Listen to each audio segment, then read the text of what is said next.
Fala, meus amigos. Então, vamos iniciar agora um tópico importantíssimo. Eu diria que isso daqui é a base para a produção de texto, que é você entender os 5 Cs da dissertação, tá? É muito importante que você, entendendo eles, você possa visualizá-los nos textos que nós vamos estudar e principalmente nos textos que você irá produzir, tá? Você vai começar a produzir textos sempre observando as características desses 5 Cs e como eles conversarão ali dentro do texto, né? Vamos dizer assim.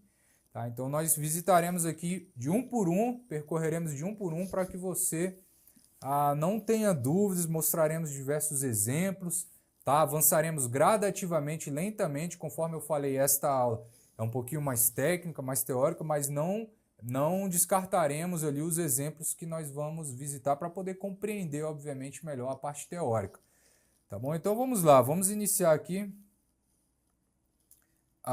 E entre as principais qualidades que o texto deve possuir estão a clareza, a concisão, a correção, a coesão e a coerência, as quais reduzem, de certo modo, todas as demais. Então, pessoal, nesse gráficozinho aqui, ó, nessa imagem, temos aí os 5 Cs do texto, né? A clareza, concisão, correção, coerência e coesão. Certamente você já ouviu falar sobre cada uma dessas características aqui, né? Mas nós detalharemos aqui um pouco mais para que você possa visualizar no texto como que essa brincadeira aqui funciona, tá? Como essas qualidades do texto aqui, elas estão articuladas, tá, entre si. Então, vamos olhar aqui nos próximos slides e vocês dominando isso daqui, pessoal, tenho certeza que a partir daqui as coisas começam a desenrolar um pouco melhor. Desde a parte de argumentos, dos pontos semânticos, né, e das estruturas mesmo do texto, você dominando isso daqui, toda a parte que virá, né, posteriormente nas próximas aulas, virá com mais tranquilidade para você. Então, preste bastante atenção nesses próximos tópicos aqui que nós vamos abordar. Bom, clareza, pessoal, clareza. Vamos começar aqui pela clareza, né? Então, já chamo a atenção aqui para vocês, já trago a corujinha aqui para vocês ficarem atentos, né, que muitos candidatos acreditam que o que impressiona o avaliador é a utilização de vocábulos rebuscados, principalmente a galera que vai fazer concursos mais complexos, né? Porém, na prática, observa-se que os melhores textos são aqueles que realmente despertam o interesse do examinador.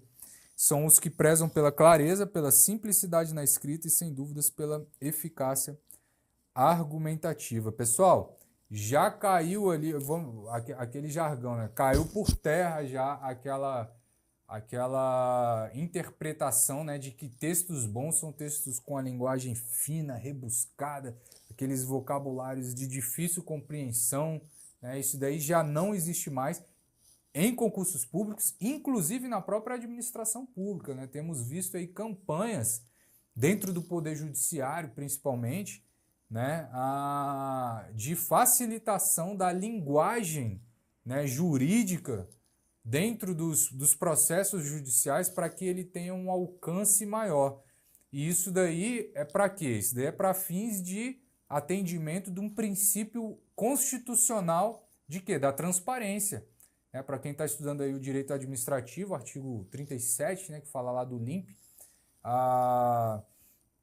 um dos princípios constitucionais é essa questão da publicidade dos atos, da transparência dos atos, né? Então, quando o vocábulo é muito rebuscado, o alcance da linguagem ela é de difícil compreensão. Imaginem só aquele senhorzinho que chega lá na vara, quer olhar um texto, né, uma sentença judicial, e vê uma sentença completamente rebuscada, né? Ele não vai conseguir interpretar. Então, dentro da própria administração pública, há uma campanha para que esses vocabulários sejam cada vez mais simplificados.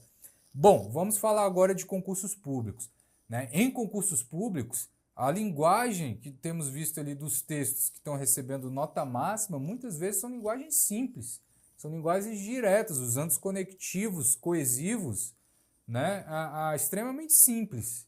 E as ideias, obviamente, atendendo ali aquilo que foi pedido no comando, mas a linguagem simples e correta. É o famoso feijão com arroz bem feito. É isso que você tem de se preocupar. Então, desmistificando vocábulo rebuscado em provas discursivas de concursos públicos, evitem isso, tá bom? Voltando aqui ao nosso slide. E não confunda, pessoal, não confunda a utilização de linguagem formal com o uso de vocabulário rebuscado, tá? Escreva de forma simples, tendo em mente a necessidade de adequar seu texto à capacidade intelectual do leitor e à intenção do texto. Então, esqueça de vez também coloquialismo, as gírias, as frases feitas. Então, chama a atenção de vocês. A despeito de nós termos de utilizar a linguagem mais simplificada, isso não quer dizer que nós temos de abrir mão de quê? Da correção, que inclusive é um dos 6 aqui que nós vamos falar, que é a correção gramatical do seu texto, a norma culta, a linguagem formal. Então, isso nós não podemos abrir mão, mas isso não quer dizer que uma linguagem formal não possa ser feita, né, não possa ser redigida de forma simples, tá bom? Bom, clareza, pessoal, clareza. Falaremos aqui, olhem só visitando exemplos, né? Eu falei que a gente vai avançar sempre visualizando aqui alguns exemplos. Então, vamos lá. Olhem só este exemplo aqui de linguagem rebuscada, né? E assim concluiu lá o candidato no texto. Pessoal, só fazendo um adendo aqui. Todos os exemplos que eu estou trazendo aqui foram retirados de provas, tá? Eu fui selecionando provas, pegando exemplos de provas, de alunos, de candidatos que a gente vai recebendo, eu vou montando a aula. Então, tudo eu vou trazendo aqui de provas para vocês. Vamos lá. Então, olhem lá. Sendo assim, o magistrado fez ouvidos moucos à exposição de motivos que teriam induzido o infrator, de forma equivocada, ainda que isso parecesse possuir legitimação fundamentada na realidade dos fatos, a cometer um desvio de conduta tal que, se assim não fosse, não teria resultado no cometimento do crime. E aí, galera? O que vocês entenderam aqui desse parágrafo, né? Um parágrafo conclusivo aqui que o aluno redigiu. Né? Sinceramente, numa primeira leitura, pelo menos da minha parte, eu acredito que isso tenha acontecido com você também, é de difícil compreensão. Eu tive de ler 2, 3 vezes aqui para entender exatamente o que o candidato quis redigir. Né? Então, evitem isso. Por quê, pessoal? Porque vai estar dificultando a vida do examinador. Dificultando a vida do examinador, você vai estar dificultando a sua vida também. Então, como poderia ter sido reescrito isso daqui? Olha só, em 2 linhas. O juiz não aceitou a argumentação a argumentação do réu de que cometeu o crime por engano. Pronto. Então, esse parágrafo conclusivo aí poderia simplesmente ter sido escrito também introduzindo aqui, né, a expressão conclusiva, e aqui, obviamente, um O minúsculo. Sendo assim, o juiz não aceitou a argumentação do réu de que cometeu o crime por engano. Pessoal, tudo isso daqui foi para dizer isso aqui. Então, para que exagerar nesse vocabulário se você pode falar de forma mais simples? Né? Se você pode falar de forma mais simples. Inclusive, você tem de ter em mente o seguinte, lá no dia da prova, haverá examinadores, obviamente, para ler o seu texto, e muitas vezes, pessoal, vou ser super sincero, isso aqui fica entre nós aqui, tá? Os examinadores são examinadores, assim, existem bons examinadores de bancas, algumas bancas que contratam bons examinadores, realmente, pessoas qualificadas, treinadas, mas há bancas aí com examinadores, assim, precários, vamos dizer, vou ser bem sincero, precários mesmo. Já vi bancas contratando pessoas, assim, ainda na faculdade, em formação, né, para poder serem examinadores de bancas. E a gente sabe, né, sem preconceito algum, mas a pessoa requer certo tempo, certa experiência profissional para adquirir maturidade e analisar textos, né, de forma técnica dos candidatos. Então, você apresentar um vocabulário desse, bem rebuscado para o examinador, dependendo de quem vai estar lá corrigindo sua prova, meu amigo, você vai estar dando um tiro no seu pé. Então, evite isso daí, beleza? Avançando aqui no nosso slide. Bom, falaremos agora da clareza, e aqui eu trago um exemplo aqui para vocês, pessoal, com relação à clareza. Trago uma frase aqui. Vamos supor que você vá redigir sobre a luta de brasileiras ali por direitos coletivos, né? E aí você vai e escreve lá assim: nas ruas brasileiras lutam por direitos coletivos, né? Ora, eu vou fazer a seguinte pergunta agora a vocês. Apenas mulheres brasileiras lutam por direitos coletivos? Pela leitura dessa frase, apenas mulheres brasileiras lutam por direitos coletivos, né? Ou todos, né, considerando aqui homens e mulheres, lutam por direitos coletivos nas ruas brasileiras, né? E aí fica essa dúvida, né, pessoal? Fica essa dúvida com relação à clareza. Não está uma construção clara. O examinador pode ter dúvidas, simplesmente pela ausência aí de vírgulas no seu texto, né? Então, se a resposta para essa primeira pergunta for sim, né, a primeira pergunta, né, se apenas mulheres brasileiras lutam por direitos coletivos, se a resposta ela for sim, você deveria ter escrito o texto assim, ó, nas ruas, né? Aí tem de ter uma vírgula aqui, pessoal. Esta vírgula aqui, ela seria obrigatória, tá? Vírgula obrigatória.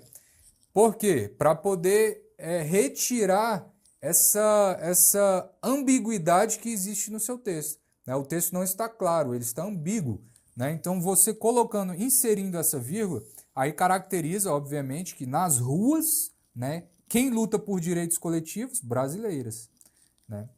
E aí, brasileiras passa a ser o sujeito da oração. Entretanto,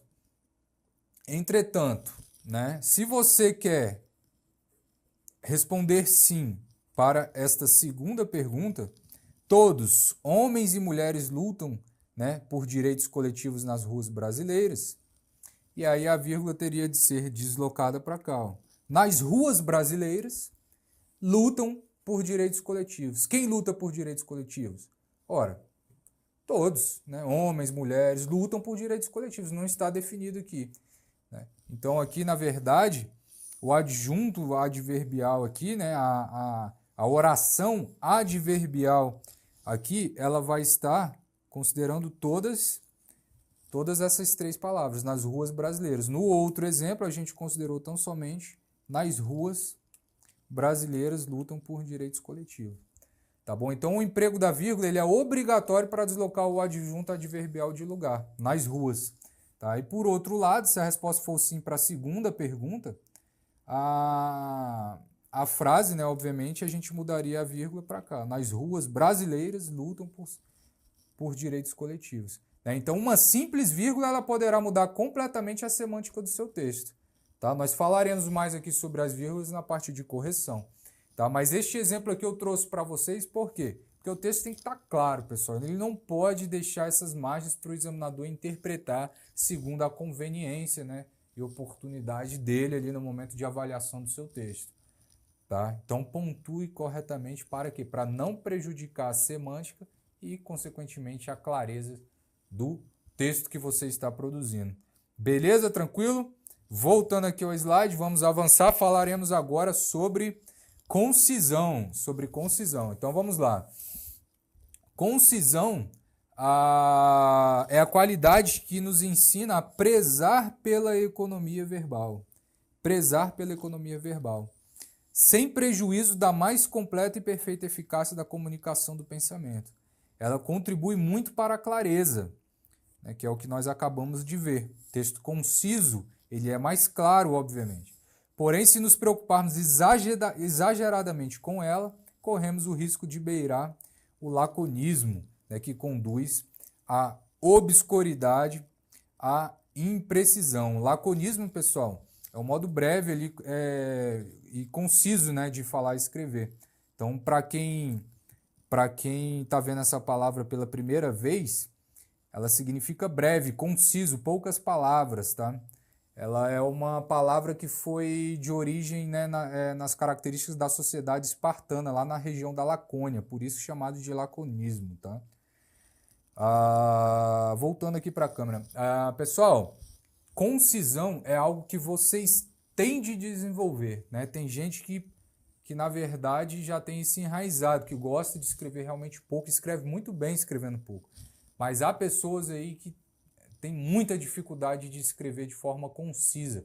30 linhas é um sacrifício para cravar todo o pensamento, toda a discussão ali do assunto dentro das 30 linhas.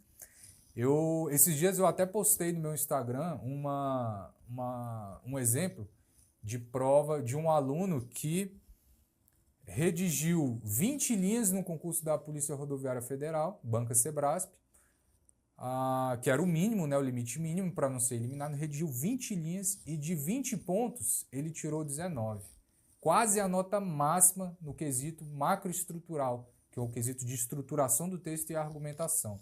Perdeu diversos pontos no aspecto microestrutural, cometeu falhas, né, de correção gramatical, mas com relação à estrutura do texto e o poder argumentativo dele, ele conseguiu 19 pontos em 20, escrevendo 20 linhas de 30.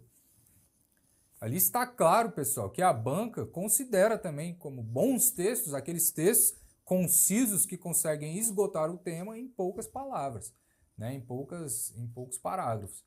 Tá? Então, desmistificando aqui aquela questão de que escrever pouco pode perder pontos. Né? Eu acho que tem de sopesar isso daí, tem de considerar também diversos critérios. Tá? Se você vai escrever pouco, muito cuidado para não prejudicar a argumentação, a profundidade da discussão.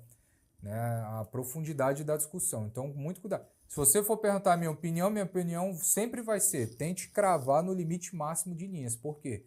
Porque cravando o limite máximo de linhas, certamente você escreveu bastante, você argumentou bastante, você explorou bem aquele tema. Né? Mas se você tem um poder de concisão muito bom, não tem problema de escrever pouco, pessoal. Bancas examinadoras avaliam bem também textos concisos, obviamente, que tenham sido bem feitos. Beleza? Voltando aqui ao nosso slide.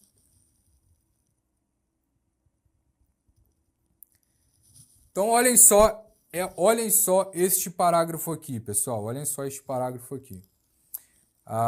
Um parágrafo, inclusive, muito bem redigido.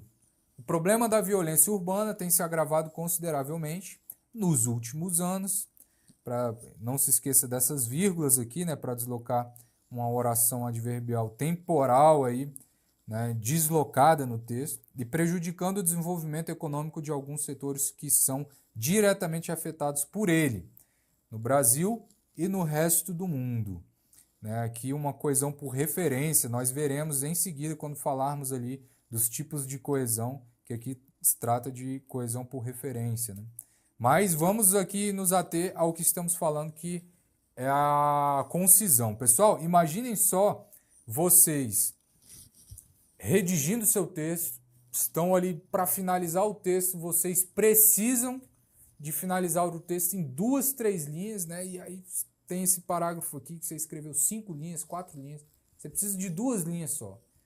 Né? Então, como exercitar essa questão da coesão? Como poderia ser reescrito este parágrafo aqui em 2 linhas apenas? Olhem só. Nos últimos anos, a violência urbana cresceu e prejudicou o desenvolvimento econômico do mundo. É exatamente a mesma ideia desse parágrafo anterior, pessoal, só que escrito com poucas palavras.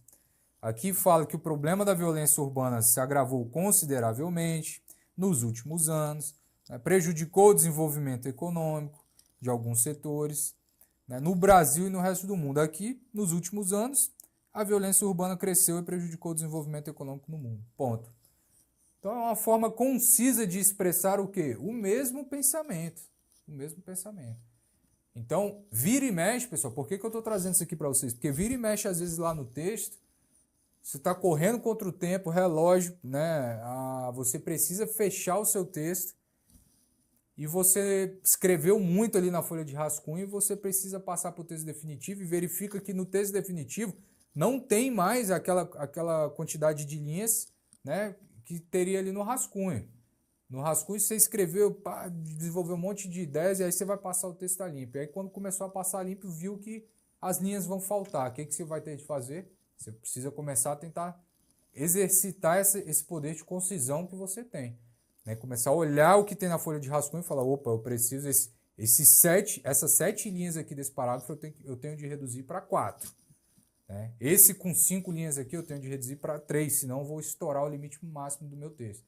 Então, vira e mexe, você terá de desenvolver essa habilidade aí no momento da prova, né, para não superar o limite máximo de linhas e também para evitar aqueles parágrafos, né, que podem ser escritos, obviamente, de forma mais concisa, independentemente do número de linhas, tá? Então, treinem isso daí também.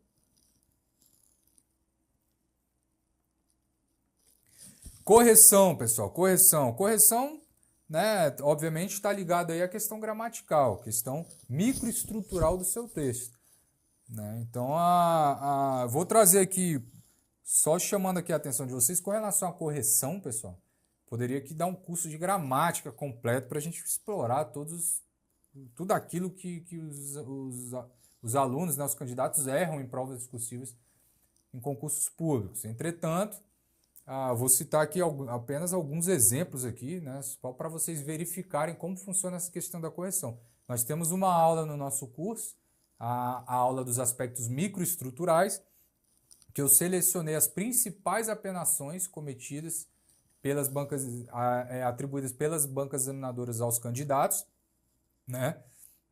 E a gente fez uma espécie de top 12, peguei mais de 300 provas, analisei, fiz um ranking, né, para poder trabalhar essas principais apenações lá nesse material dos aspectos microestruturais. Aqui nós veremos tão somente pequenos exemplos, para a gente bater um papo sobre isso, beleza?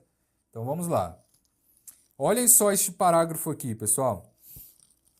O regime jurídico administrativo é composto por uma série de prerrogativas e sujeições. Ponto. Entre as suas prerrogativas encontram-se os poderes administrativos, a exemplo do regulamentar, hierárquico e de polícia. O poder de polícia é a atividade do Estado consistente em limitar o exercício dos direitos individuais em benefício do interesse público. Possui como atributos a discricionariedade, autoexecutoriedade e coercibilidade. Pessoal, é um parágrafo redigido por quem entende o regime jurídico administrativo ou não é? É um parágrafo muito bem redigido tecnicamente com relação ao conteúdo. O cara domina essa parte aqui do regime jurídico administrativo, falou dos poderes, entrou aqui na questão do poder de polícia, né? Falou aqui dos atributos do poder de polícia, o famoso DAC, discricionariedade, autoexecutoriedade, coercibilidade, né? Entretanto, o candidato cometeu uns deslizes aqui com relação ao paralelismo sintático do texto. Por que eu trouxe esse exemplo aqui de paralelismo sintático? Porque vocês erram demais isso aqui, pessoal. É impressionante como a gente corrige o texto dos alunos e os alunos insistem em errar a quebra do paralelismo sintático. E não tem recurso que consiga reverter essa situação. Pessoal, banca a pena a quebra do paralelismo sintático. E se você cometer isso lá no seu texto, vai ser apenado. Depois desta aula, você não vai cometer esse deslize mais. Onde que estão os erros aqui? Dou um doce aí para quem me identificar onde estão os erros aqui neste parágrafo redigido pelo candidato. Olhem só, vou dar uma colher aqui de chá para vocês. Vamos para o próximo slide. Olha só onde estão os erros aqui. O regime jurídico administrativo é composto por uma série de prerrogativas e sujeições. Entre as suas prerrogativas encontram-se os poderes administrativos.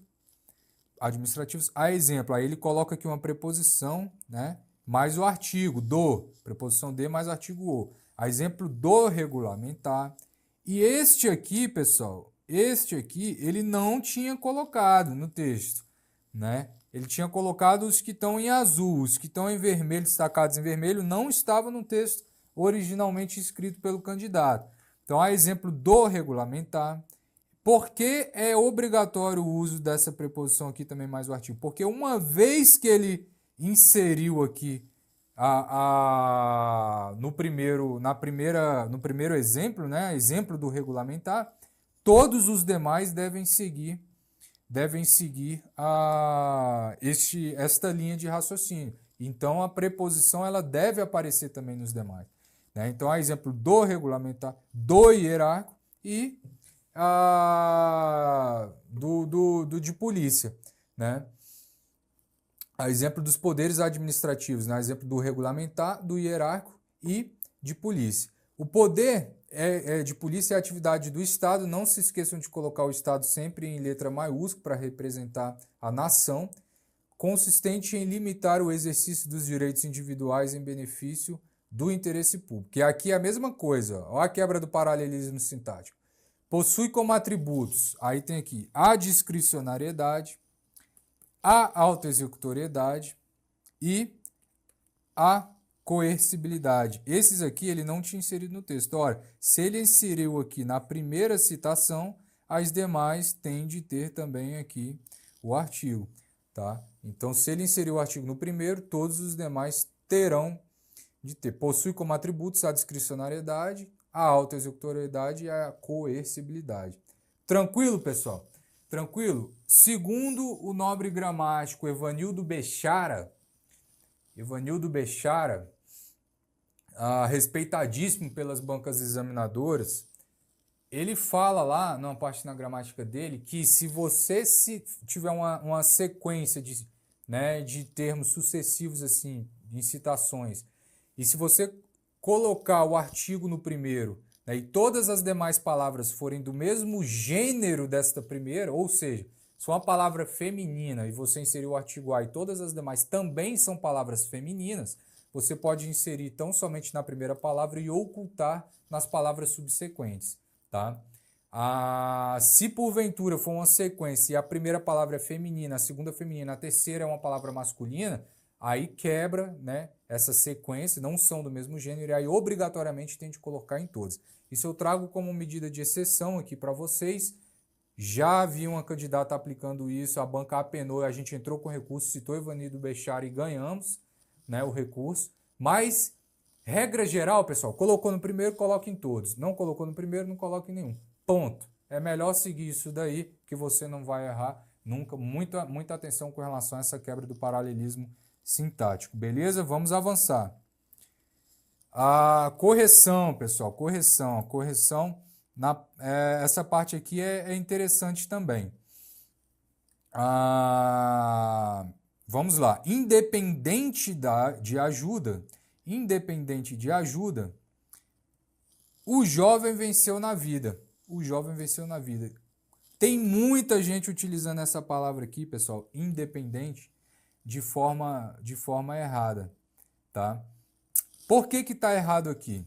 O que você compreende aí dessa frase, né? Que o jovem, por ser independente de ajuda, ele venceu na vida, ou que o jovem venceu na vida sem que a ajuda interferisse em sua vitória, né? Então perceba aqui que a diferença ela é bastante sutil entre um entendimento e outro, né? A diferença principal é que independente ele funciona na frase como um adjetivo, pessoal. Então aqui nós estamos diante de um adjetivo, tá? Estamos diante de um adjetivo. E o adjetivo ele modifica o quê? Ele modifica o substantivo. Então o substantivo aqui no caso seria o jovem, o sujeito da oração, né? Aqui um substantivo, tá? Então o adjetivo ele está ligado ao substantivo ao qual ele se refere, que ele está modificando esse substantivo, né? Então independente ele modificaria aqui o sujeito da oração, o jovem, uma pessoa independente, né, de ajuda que venceu na vida. E se a gente trocar esse independente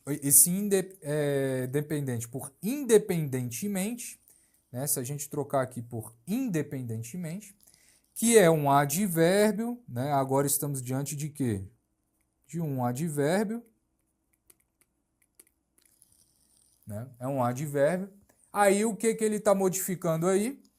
Ele está modificando o advérbio, ele modifica o verbo, ele não modifica ali o substantivo, né? Então, qual é o verbo aqui? Vencer, né? Então, ele está modificando o verbo vencer. Então, trata-se aqui do modo como ele venceu na vida, porque ele se empregou um advérbio de modo, né? Independentemente de ajuda, o jovem venceu na vida. Estamos aqui modificando o verbo. Então, aqui qual é o sentido? Que é independentemente, é o modo como o jovem venceu na vida. Independente de ajuda, na verdade, é um adjetivo que está modificando o sujeito jovem, né? Dizendo que o jovem ele é o quê? Independente, né? Perceberam a diferença, pessoal? É uma diferença sutil, mas que, nossa, é impressionante como o pessoal utiliza esse independente, né? O adjetivo, quando na verdade deveria ter empregado o advérbio, né? De modo independentemente. Inclusive na própria fala, né? No dia a dia, pessoal, independente, não sei, independente. Pessoal, cuidado, cuidado. É independentemente quando você quer modificar o verbo, quando você quer colocar uma circunstância ali, na verdade, para caracterizar o modo, né? Como a situação ocorreu, tá? Então, estejam atentos aí a essas duas palavras também. Isso aqui, ó, tá no nosso top 10 assim, dos principais erros que os alunos cometem nos textos. Vamos lá, voltando aqui ao nosso slide.